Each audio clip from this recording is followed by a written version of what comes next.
if you're looking to set some goals or ideals or create some changes in your life over the coming weeks, months, year, whatever, then there's something really, really important you need to take into account when you're doing this. And I call it the Padoing Effect. And if you don't take this into account, then you'll find most of your efforts will just end up being a bit of a waste of time. And what do I mean by the Padoing Effect? Well, think of this situation. Imagine you're trying to get somewhere, trying to do something, and you can go so far and you work really hard and you put so much into it and you're using willpower to push yourself to get there.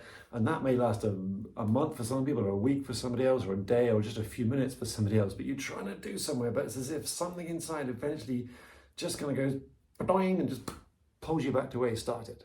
Okay, and you're back in that original place thinking, oh, well, failed again, whatever. And that's what I call the Padoing Effect. What is it that just stops us completing it? Now, it's actually very, very simple to change that. I'll tell you exactly how you do that in just a moment. But first of all, think about any of these kind of changes in life that you're looking to make right now. And there's an assumption that most of us go through that when we want to get from here to here, say, it's going to go in a fairly straight line. We assume we'll start, we'll get going on it, we'll just keep going and we'll get there and then everything will be all right. As I'm sure you've discovered by now, life just rarely works out that way. And we want to get from here to here. It usually goes a bit more like this. It might be up, then it might be down, then a bit like this, and maybe a big wall appears and a big hole appears, and somewhere over here is the end result we're looking for. Okay, but you got to realize that what seems like should be a smooth path is actually designed that way, and I'll tell you more about that in a moment, to help us actually get to where we really want to be, or should I say where we really need to be. Okay, let's go a little deeper into this. We want to go from here to here because we think being here will give us something, and it will if we get there, but it won't give us what we think it will. You see, there's a lot of talk about, oh, it's the journey, not the destination, all that kind of stuff. I'm sure you've heard all that talked about in positive thinking things, just appreciate it on the way. But to me, from my experience of working with clients for over 30 years, I've helped 17, 18,000 client sessions. I'm also the author of this book called The Real You, where I detail all this. But what I've realized is that it's not about that journey or the destination. It's about who you need to become in order to overcome all those walls and dips and things on the way. That is what will actually give you some kind of personal transformation, some kind of long-term feel-good factor. So when we start out in something, we expect it to go from here to here in a nice straight line like this, and it doesn't, and we hit an obstacle, some of us will just give up. Some of us will try and follow those motivational things that go, just keep going, just keep going, just keep going. And that's all right, but you're just stretching that elastic band further and further until it goes boing and pulls you back again, And some of us will get really down and out and feel back where we started, like trying to run up a down escalator and you're back at the bottom and it's like, oh, really, really deflating, So there's a few things you got to take care of when you're making plans to implement any kind of change in your life, okay? This idea, who do I need to become in order to actually get from here to here? And sometimes it's what we have an idea what we think that is, but actually somewhere inside, something else or some part of ourselves knows what we really need.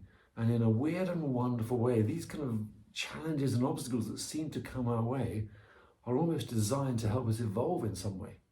You watch any superhero movie. I was watching one of the Marvel films with my family the other day.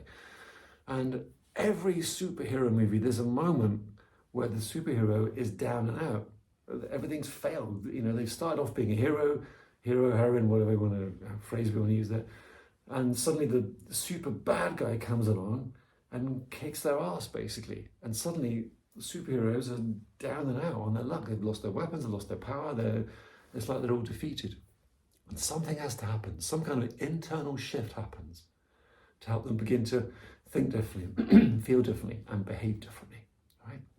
Happens in every film, every story, where there's a hero. Mary Poppins, it was about the transformation of George Banks, the kid's father.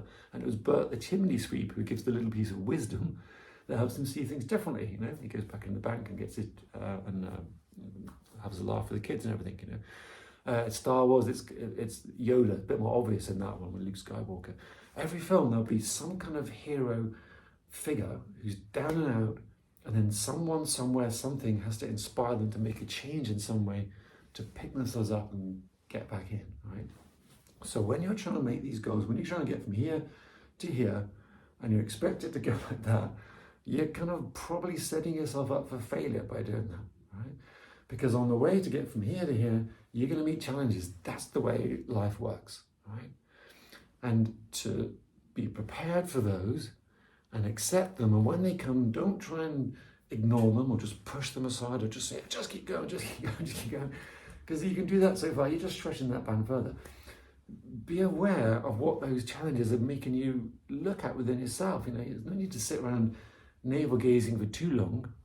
What are they making you think? What are they making you question about yourself, your worth, your identity, your value, your strength, your values, all this kind of stuff? Because every single challenge you meet will push a button in you. And if you're willing to face it and ask what belief, what idea that is challenging within you, then you'll get the key to overcoming it and moving on to the next thing. And then you will evolve. Then it's like you peel away limitations within yourself.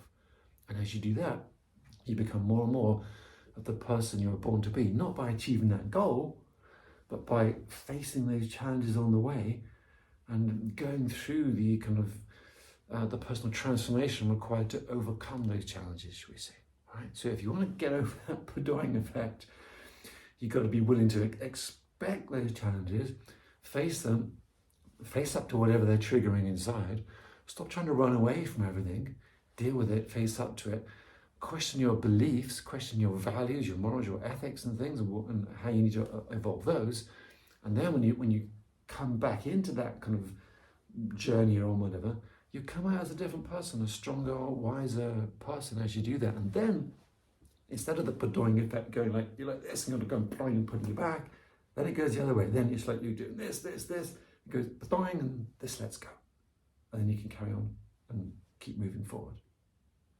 Hope that makes sense. And I'll share some more information with you soon. But if you've got any questions, there's any comments on it, just leave a note below. I'll do my best to answer it or give you some help and suggestions there as to areas you can look at. Okay, my name's Andrew Parr, and I wish you a good day.